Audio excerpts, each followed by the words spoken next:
السلام علیکم دوستوں. تو آج ہم ایک نئے ٹاپک کو لے کے آپ کے سامنے حاضر ہوئے ہیں جس کا نام ہے فضائل قرآن.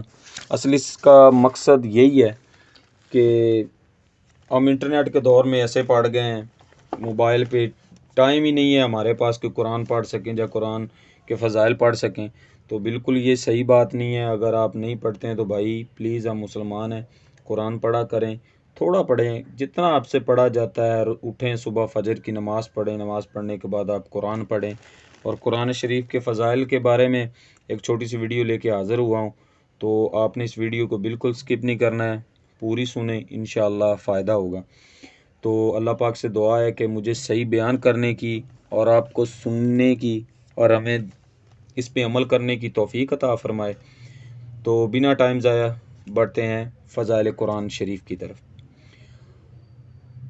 قرآن شریف میں اللہ تعالیٰ فرماتے ہیں کہ اگر ہم اس قرآن کو کسی پہاڑ پر نازل کرتے تو وہ خوف سے ریزہ ریزہ ہو جاتا. اور فرمایا جس کو تمام مخلوق کے خدا نے اتارا ہے. ترمذی میں ابو مسعود رضی اللہ عنہ سے روایت ہے کہ رسول اللہ صلی اللہ علیہ وسلم نے فرمایا جس نے قرآن کا ایک حرف پڑھا تو اس کو ایک نیکی ملی جو دوسری نیکیوں کے 10 نیکیوں کے برابر ہے. تو ابو داؤد میں ابو موسیٰ رضی اللہ عنہ سے روایت ہے کہ رسول اللہ صلی اللہ علیہ وسلم فرمایا خدا کی تعظیم میں ایک یہ بات بھی ہے کہ بوڑھے کی تعظیم کی جائے اور ایسے قرآن پڑھنے والے کی تعظیم کی جائے جو نہ تو قرآن کے احکام میں زیادتی کرتا ہے اور نہ ہی بد عملی کرتا ہے. امام نوروی رضی اللہ عنہ سے علیہ شارح صحیح مسلم آداب جملات القرآن میں لکھتے ہیں کہ امام ابو حنیفہ رضی اللہ عنہ فرماتے ہیں کہ اگر علماء خدا کے ولی تسلیم نہ کیے گئے تو روئے زمین پر خدا کا کوئی بھی ولی نہیں ہو سکتا، یعنی کہ دوست نہیں ہو سکتا. یہ قرآن کے احکام کی اشاعت کرتے ہیں. رسول اللہ صلی اللہ علیہ وسلم نے فرمایا میری امت کے عالموں کا مرتبہ بنی اسرائیل کے پیغمبروں کا سا ہے. اس سے معلوم ہوا کہ موجودہ دور میں جو لوگ پیسے کی خاطر سجادہ نشین بنے پھرتے اپنے مریدوں کے آگے کسی بزرگ کی ایک آدھ حکایت بیان کر کے غریب مسلمانوں کی روٹیاں توڑتے ہیں اور قرآن کے احکام کے ساتھ ان بزرگان دین کی طرح نہ کرتے ہیں جن کے وہ سجادہ نشین بنے بیٹھے ہیں، تو ایسے لوگ ولی نہیں ہیں بلکہ دین کے چور ہیں. ان میں سے بعض بڑے نیک لوگ بھی ہوتے ہیں تو نیکی سے نیکی حاصل کرنی چاہیے کیونکہ چراغ سے چراغ روشن ہوتا ہے، اور جو بد ہیں ان سے پرہیز کرنا چاہیے. تمام اصحاب بزرگان دین اشاعت دین کرتے تھے.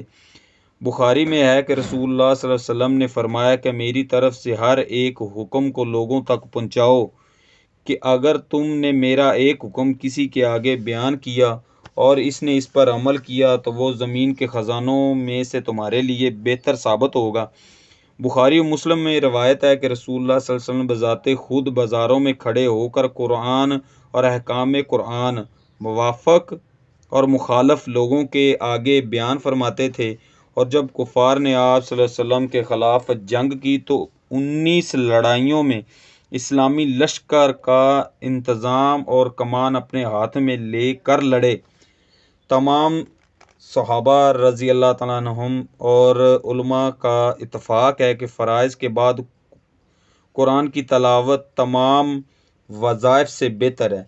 نہ سب کا اتفاق ہے کہ جو شخص اس کے خلاف عقیدہ رکھتا ہوگا وہ خدا کے آگے گناہ گار ہے. صحیح مسلم میں ہے ابو ہریرہ رضی اللہ تعالیٰ سے روایت ہے کہ رسول اللہ صلی اللہ علیہ وسلم فرمایا تم قرآن پڑھا کرو، قیامت کے روز یہ پڑھنے والے کی شفاعت کرے گا. ترمذی دائمی اور بیہقی میں ابو سعد رضی اللہ تعالیٰ عنہ سے روایت ہے کہ رسول اللہ صلی اللہ علیہ وسلم نے فرمایا خدا فرماتا ہے کہ جس کو قرآن کی تلاوت نے میری یاد سے اور مجھ سے اپنی حاجتوں کے مانگنے سے روکا تو میں تمام مانگنے والوں سے زیادہ اس کی حاجت اور دل کی مراد کو خود بخود پورا کروں گا. یعنی بے مانگے، کیونکہ اللہ کے احکامات، اللہ کے کلام کی فضیلت دوسرے کاموں پر ایسی ہے جیسے خدا کی فضیلت مخلوق پر۔ تو دوستو اگر یہ بیان کرتے ہوئے اگر مجھ سے کوئی غلطی ہوگی ہو الفاظ کے بیان کرنے میں پڑھنے میں، کیونکہ میرے سامنے ایک کتاب تھی تو وہیں سے میں پڑھ کے آپ کو سنا رہا تھا، تو اگر مجھ سے کوئی غلطی ہوگی تو اللہ پاک سے دعا ہے کہ مجھے اس پہ عمل کرنے کی توفیق عطا فرمائے۔ اور اس کے سلسلے میں ہماری یہ جو ہے فرسٹ ویڈیو ہے، تو انشاءاللہ آگے آپ کو ہم اس کے بارے میں مزید ویڈیو بنائیں گے اور دیکھتے جائیں، پڑھتے جائیں۔ اور اگر ہماری ویڈیو اچھی لگی ہو تو اس کو لائک کریں، آپ نئے ہیں تو ہمارے ساتھ جو ہے چینل کو سبسکرائب کریں اور بیل آئیکن کو دبانا بالکل نہ بھولیں تاکہ ہماری ہر آنے والی نئی ویڈیو کا نوٹیفیکیشن آپ تک پہنچ سکے۔ اللہ حافظ۔